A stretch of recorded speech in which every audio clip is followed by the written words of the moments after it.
Skin में होने वाला फंगस इन्फेक्शन कई अलग अलग फंगस की वजह से हो सकता है। कॉमनली फंगस हर जगह पे मौजूद होते हैं, जैसे कि सरफेस, टेबल सरफेस या फिर प्लांट्स, मिट्टी। कई सारे फंगसेस रेगुलरली हमारे कांटेक्ट में आते हैं। इन फंगसेस की वजह से अलग अलग टाइप की स्किन प्रॉब्लम्स हो सकती है। कॉमन फंगस इन्फेक्शंस होते हैं एथलीट्स फुट, यानी कि पैरों के तलवों में होने वाला फंगस इन्फेक्शन, जिसे टीनिया पीडिस भी कहा जाता है। टीनिया क्रूरिस, टीनिया कैपिटिस यानी कि सिर में होने वाला फंगस इन्फेक्शन, जॉक इच यानी कि ग्रॉइन एरिया में होने वाला फंगस इन्फेक्शन, रिंग वर्म। ऐसे अलग अलग टाइप के फंगस इन्फेक्शंस हमारे स्किन को अफेक्ट कर सकते हैं। यूजुअली फंगस इन्फेक्शन एक रैश और सिवियर इचिंग की तरह प्रेजेंट करता है। यूजुअली ये रैश लाल कलर का होता है।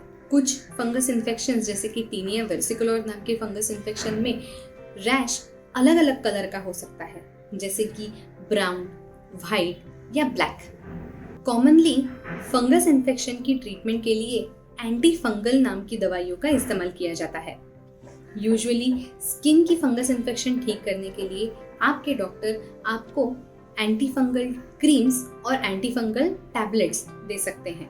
ज्यादातर क्रीम्स में इबरकोनाजोल, ललिकोनाजोल, कीटोकोनाजोल, क्लोट्रिमेजोल ऐसे अलग अलग टाइप के क्रीम्स का इस्तेमाल किया जाता है। एंटी फंगल टैबलेट्स में ज्यादातर टर्बिनाफिन, इट्राकोनाजोल, ग्रीजोफल्विन, फ्लूकोनाजोल ऐसी एंटी फंगल टैबलेट्स का इस्तेमाल किया जाता है।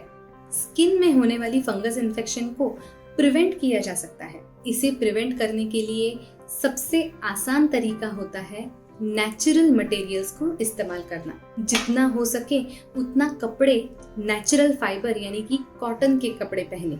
अगर किसी को बार बार टीनिया पीडिस हो रही है, एथलीट फुट हो रही है, यानी कि पैरों के तलवों में फंगस इन्फेक्शन हो रहा है, तो उन्हें ज्यादा से ज्यादा कॉटन के जूते पहनने चाहिए या खुले जूते, ओपन जूते पहनने चाहिए। जितना उस सरफेस को हवा मिलेगी, ब्रीदेबिलिटी मिलेगी, उतना फंगस इन्फेक्शन जल्द से जल्द ठीक हो जाएगा। बेसिकली फंगस मॉइस्ट जगह पे, पसीना जहाँ पे ज्यादा आता है वहां पे ज्यादा ग्रो होता है। अगर शरीर में से मॉइस्चर कंट्रोल किया जाए, पसीना कंट्रोल किया जाए, तो फंगस इन्फेक्शन कंट्रोल किया जा सकता है।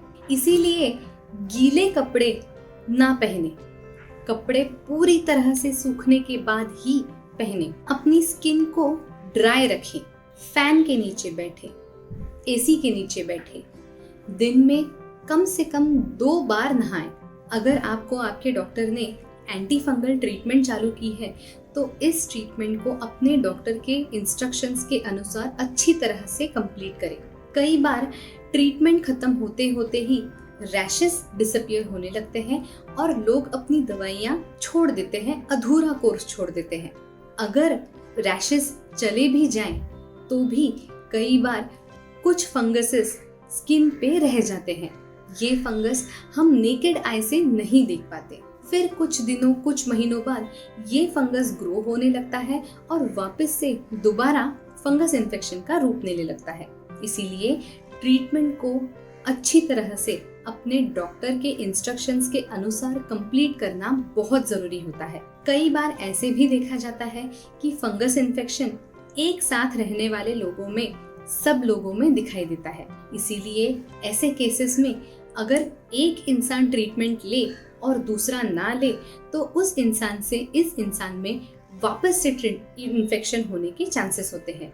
ये इन्फेक्शन बैक एंड फोर्थ जा सकता है।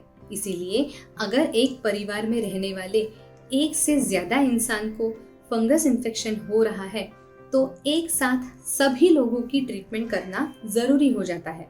अगर आपको फंगस इन्फेक्शन रिपीटेडली हो रहा हो, रेगुलरली हो रहा हो, तो अपने डॉक्टर से रेगुलर यूज़ के लिए एंटी फंगल क्रीम या एंटी फंगल पाउडर कौन सी इस्तेमाल कर सकते हैं, इसके बारे में ज़रूर पूछें। इन पाउडर्स या क्रीम्स की मदद से रिकरेंसेस कंट्रोल किए जा सकते हैं।